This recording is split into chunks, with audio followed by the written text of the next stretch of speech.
বর্তমানে সোশ্যাল মিডিয়ায় ইনাদের ভিডিও ব্যাপক পরিমাণে ভাইরাল হয়েছে। তো চলুন জেনে নেওয়া যাক আসল ঘটনাটা কি। ইনারা হলেন AIUB ইউনিভার্সিটির স্টুডেন্ট। তারা হয়তো কোনো রিলেশনে আছে এবং তারা দুইজনই স্টুডেন্ট, এবং পরবর্তীতে তাদের অন্তরঙ্গ মুহূর্তের ভিডিও এবং ফটো তারা নিজেরাই স্বইচ্ছায় ধারণ করে এবং পরবর্তীতে সেগুলা সোশ্যাল মিডিয়ায় কোনো মাধ্যমে ভাইরাল হয়ে যায়। এবং আপনারা তো জানেনই যে এইসব বিষয়গুলো কত দ্রুত পরিমাণে ভাইরাল হয় এবং এখন সবগুলো মানুষের ফোনে ফোনে হয়ে গিয়েছে।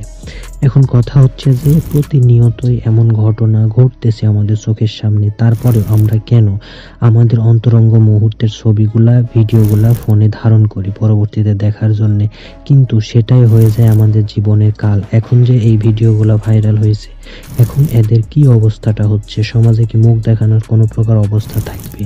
কোন বিবেচনায় তারা এইভাবে ভিডিওগুলা করে? অবৈধ কর্মকাণ্ড করে তো করে, আবার ভিডিও করার কি দরকার ভাই?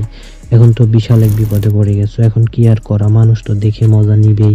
এখন তো তোমাদের নিজেদেরকে নিজেরাই থাপড়ালে পরেও মনে শান্তি হবে না।